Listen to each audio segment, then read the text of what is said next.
Did you know that in 1987, Chicago TV viewers experienced one of the most bizarre and unforgettable moments in broadcast history?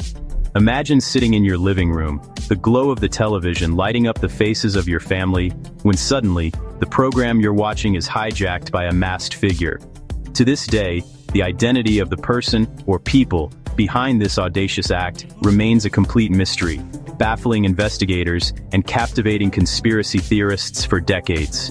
This is the story of the Max Headroom broadcast intrusion, a prank so surreal, so perfectly executed, that it's become a legendary unsolved case in the world of technology and media. Picture this, it's November 22nd, 1987. The city of Chicago is winding down for the night. Families are gathered around their TVs, catching up on the news or enjoying their favorite shows. Suddenly, the screen flickers and glitches, and the familiar faces of news anchors are replaced by something completely unexpected. Instead of the usual broadcast, viewers are confronted by a man wearing a Max Headroom mask, bobbing and weaving in front of a swaying metallic background that looks like a makeshift set. No one, not the TV crew, not the engineers, not even the FCC, could do anything to stop the signal. The hijacker had completely taken over the airwaves, leaving professionals scrambling and viewers stunned. The hackers managed to interrupt two major stations in a single night. First, they broke into the sports news on WGN, and then, just minutes later, they struck again during an episode of Doctor Who on PBS, catching an even wider audience off guard. The first intrusion lasted only about 25 seconds, just long enough to leave everyone rattled and confused, wondering if they'd really seen what they thought they saw. But the second interruption? That's when things got truly bizarre, and the legend of the Max Headroom incident was cemented in history.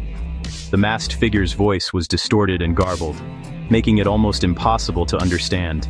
He rambled on about nerds, giant lips, and Coca-Cola, spouting nonsense that was equal parts creepy, absurd, and strangely captivating.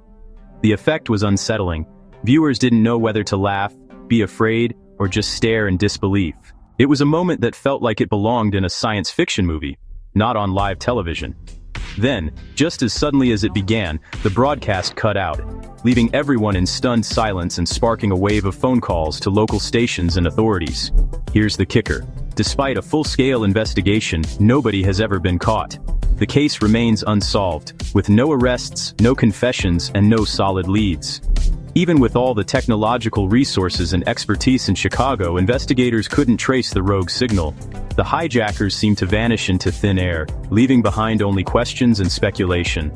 The perpetrators used a powerful transmitter and struck at just the right moment, exploiting weaknesses in the analog broadcast system, long before digital security made such attacks nearly impossible. The Max Headroom incident wasn't just a prank. It was a wake-up call for the entire broadcasting industry. A stark reminder of how vulnerable our technology can be to those with the knowledge and nerve to exploit it. In the aftermath, engineers scrambled to upgrade security, and the FCC responded by increasing penalties for anyone caught hijacking a broadcast. The incident changed the way stations approach security forever. Over the years, countless experts, detectives, and amateur sleuths have pored over every clue, every frame of footage, and every possible lead. Yet, the real identities behind the mask remain a closely guarded secret. Some believe it was an inside job, orchestrated by someone with intimate knowledge of the station's equipment. Others suspect a group of rogue techies, armed with homemade gear and a daring sense of mischief. But the truth? After all these years, it's still lost in the static, buried beneath layers of rumor and speculation. If you're fascinated by unsolved tech mysteries and want to dive deeper into the wildest stories from the digital underground, make sure to hit subscribe. We're just getting started. Who knows what secret we'll uncover next? Stay tuned for more mysteries that continue to baffle the world.